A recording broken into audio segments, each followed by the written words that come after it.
Hi guys, for my video essay, I will be using the video game called Call of Duty Advanced Warfare made by Sledgehammer Games. It is set in the future around 2050, and it's about a man who wants to make the entire world, a democracy or his own version of democracy.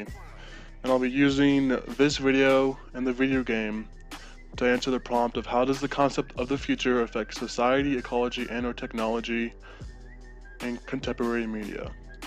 First, we're going to start off by looking at the slow motion clip. As you can see, there's people going invisible. They have these exosuits. They give them all these special abilities. You can throw this grenade that will scan the enemies around you. It's so futuristic, and this is what Sledgehammer Games predicts will be at our soldiers' disposal in future warfare. Now this picture, in comparison to the recent slow motion clip I showed you, it shows our modern day soldiers who just have no exosuits, no laser guns, no special equipment. All they have are just intel from UAV drones and their eyes to know where the enemies are. In the next clip, we're going to listen to the reasoning of why all of this war is happening and the man behind all the orders of all the soldiers. Democracy? Democracy.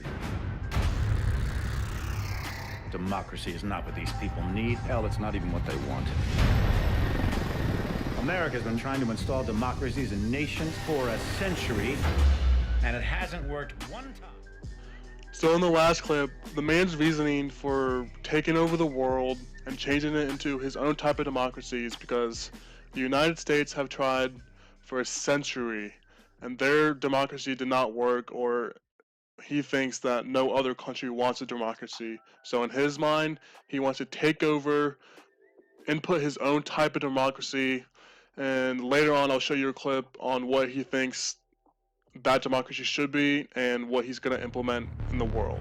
And you think that you can just march into these countries based on some fundamentalist religious principles, drop a few bombs, topple a dictator, and start a democracy?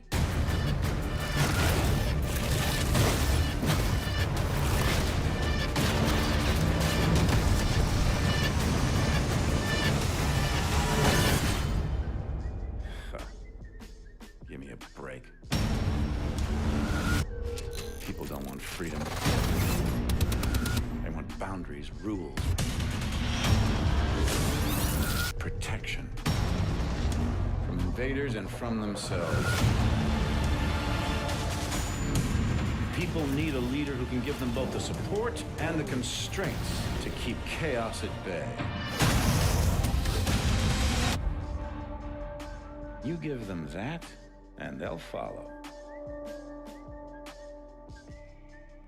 And that's where I come in. In his eyes, he is making a better type of democracy, but in the citizens' eyes, or the people he's trying to take over, it looks more like a dictatorship, or that he is just taking over. He's giving them boundaries which they cannot pass, which keeps them restricted from doing stuff that they want to do, which is the opposite of what a democracy is. This video game is a great example of a book we read in class called A Golden Age Dystopia, written by Jill Lepore. Lepore talks about a dystopia, and she defines it as an anti-utopian or a utopia turned upside down, a world in which people try to build a republic of perfection only to find that they have created a republic of misery. And in conclusion, this video game fits that example perfectly because it's one powerful man who is putting together an army to make a democratic world that he thinks everyone wants, when it's really a restricted democracy, or you can even call it a dictatorship, and he wants to control the world in what he thinks is the right thing to do.